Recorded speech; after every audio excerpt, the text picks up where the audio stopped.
Salut à toi ambitieux, salut à toi ambitieuse.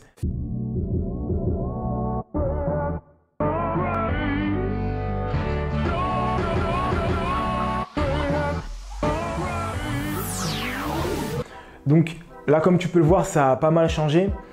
On va aborder ensemble plusieurs étapes qui me semblent cruciales lors de tes travaux et lors de tes réunions de chantier. Et voilà tout simplement. Donc allons-y, c'est parti. La première étape, ça va être de parler du sol. Comme tu peux le voir, le sol a été posé. Donc voilà, on a mis du carrelage avec un effet bois. Pourquoi? Tout simplement parce que le carrelage avec effet bois va donner un peu plus de chaleur à ton appartement, à ta maison. Que ce soit pour de la location ou pour de la vente, ça s'y prête quand tu pars sur des prestations qui vont être moyennes. Donc ça, c'est quelque chose d'important à prendre en compte. Ne pars pas toujours sur du parquet, sur du bois massif, sur du bois de bambou, du chêne de je ne sais quoi. Il n'y a pas forcément d'intérêt. Il est important de faire attention entre l'ego et l'essentiel. Et des fois, on peut être amené à avoir un petit peu d'ego et à se dire je vais faire un truc majestueux alors que ce n'est pas forcément nécessaire. D'accord? Ça, c'est un premier point. Donc le carrelage a été posé. Il a eu un temps de sèche de 2-3 jours. Les chauffages ont dû être mis à fond pendant cette période-là. Donc ça, c'est un premier point qui est important. Ensuite, comme tu peux le voir, on avance un petit peu et on voit que le mur, il a été posé. Le mur, il a été posé, mais pas d'une manière classique. Je m'explique quand je vais dire ça. Déjà, la première chose que tu peux remarquer, c'est que maintenant que le mur il est posé, on est encore plus proche des proportions. D'accord? Ça, c'est un point qui est hyper cool. Ça te permet de mieux agencer et de voir ce que tu dois voir par rapport à ta future déco. Le fait d'avoir posé ce mur-là aussi, comme tu peux le remarquer, on se rend compte encore plus de l'espace. Et donc, la petite astuce pour essayer de faire des moins petites surfaces, c'est de garder le même type de sol partout. Donc, que ce soit de la salle de bain, dans la cuisine ou dans le salon, on va avoir le même type de sol et on essaie d'avoir le moins de nuances possible, c'est-à-dire le moins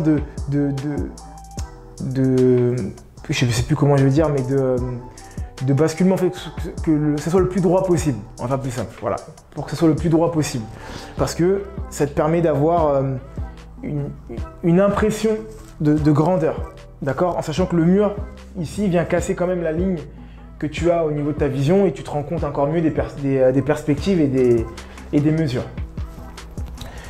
Là où je veux en venir par rapport à ce mur-là, c'est qu'il n'a pas été monté directement à travers le sol.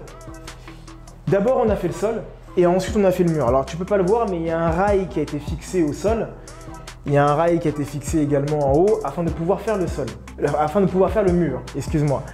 Ça permet aux futurs propriétaires, s'ils veulent enlever le mur et déplacer la verrière pour des raisons qui sont propres à eux, il n'y a pas énormément d'espace, mais s'ils devaient le faire pour X ou Y raison, ne pas avoir à faire de trous dans le sol. Donc s'il était monté à même le sol, eh ben, en enlevant la verrière, tu aurais dû également refaire un peu une partie du sol parce que tu aurais abîmé le carrelage. Et là, ce n'est pas le cas. Il y a des rails qui ont été posés et ensuite le mur a donc été installé. Donc la verrière qui va nous ramener un côté également design et homestaging qui va être important. Donc là, il n'y a pas encore les carreaux qui ont été mis, pour les curieux qui se posent la question. Pourquoi? Simplement là, c'était vraiment pour pouvoir que tu aies une idée un petit peu de à quoi ça allait ressembler. Mais comme il y a encore une couche d'enduit à mettre, il y a également un fil de tissu, un fil net tissu, je crois que ça s'appelle comme ça. Je vais te redonner le nom exact dans les commentaires juste en bas et peut-être même le lien pour t'expliquer à quoi ça sert exactement. Donc comme il y a encore tout ça à faire, bien sûr la verrière va être enlevée, va être posée uniquement à la fin. D'accord? Au niveau de la cuisine, pour le moment rien n'a encore été fait, tout simplement comme je viens de te l'expliquer, il y a encore l'enduit, il y a encore une autre couche d'enduit à faire. Et donc là je vais te dire, après l'enduit, ce qui va se passer, c'est que on va utiliser donc ce tissu-là. Donc ce tissu-là, en fait, c'est comme un pansement, tu vois. C'est des fibres de verre, je me permets de l'approcher. C'est des fibres de verre qui ont pour objectif, à la base, on les met lorsque tu as des fissures sur le mur et que tu veux mettre un coup de peinture, tu veux donc rénover ton mur. Là, ce tissu-là va être mis dans l'entièreté de tous les murs après l'application de l'enduit.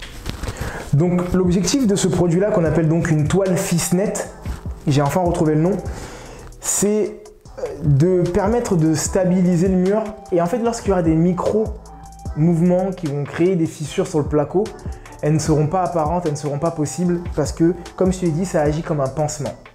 Ça te permet également d'avoir des murs qui vont être encore plus nets, qui vont être encore plus lisses lors de la dernière application de la couche de peinture. Et ils ne seront donc pas visibles.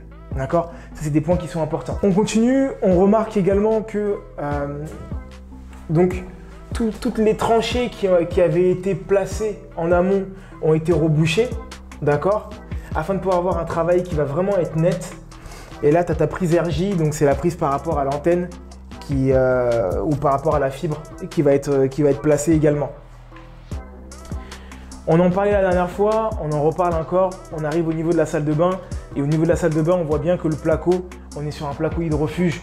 Donc, tout ça, c'est des points qui sont importants à voir. Je viens un peu, on va se rapprocher. Il y a également un autre point, c'est un détail qui est hyper important, c'est ta ventilation. D'accord? Au niveau de la ventilation, il faut que tu aies une ventilation qui soit automatique ou soit tu as une ventilation qui va être du coup dite naturelle. Mais pour qu'une ventilation soit dite naturelle, il faut qu'il y ait une entrée, qu'il y ait une sortie. Là, comme tu peux le voir, il n'y a qu'une entrée, mais il n'y a pas encore de sortie. Donc charge à moi avec l'entrepreneur de voir comment il va faire. Est-ce qu'il va mettre une électrique qui va s'allumer lorsqu'on va allumer l'interrupteur, ou est-ce que ça va être automatique lorsqu'il y aura donc du coup un détecteur de mouvement. Donc ça va dépendre de tout ça. On va aller rapidement dans la chambre en haut et puis on aura fait le tour. Donc là on arrive dans la chambre, il y a un coffrage qui a déjà été fait qui est juste en face, c'est par rapport au ballon d'eau chaude. Donc c'est un gain de place qu'on cherche à avoir. Comme ça tu as une salle de bain qui a encore plus d'espace. D'accord? Il y a une trappe de regard qui a été mise également qui te permettra de pouvoir voir si besoin, ou ton plombier aussi également, si demain tu devais avoir quelque chose. Et on est également sur du placo qui va être hydrofuge. Pourquoi? Parce qu'on est sur un ballon d'eau. D'accord? Et demain, s'il devait avoir une fuite ou autre, que le mur le vive mieux que si c'était pas un mur hydrofuge. Et en dernier point, comme tu peux le remarquer également, les poutres sont pour le moment protégées parce qu'il y a une première couche d'enduit qui a été faite, mais il y a d'autres couches qui doivent être faites encore également. Et derrière, comme tu le sais et comme tu le savais déjà, il y a le placo qui a été mis ici, qui est d'une autre couleur, hein, qui n'est pas hydrofuge. Et à l'intérieur, il y a une isolation qui a été mise, de l'iso-vert, afin de permettre, vu qu'il y a un conduit de cheminée, afin de permettre de pouvoir isoler au mieux cette partie-là.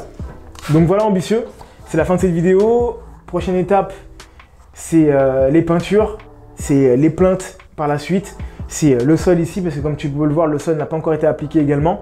Et ensuite les poses des cuisines, etc. Et donc je te dis à bientôt, continue à croire en toi et à te former. Bye.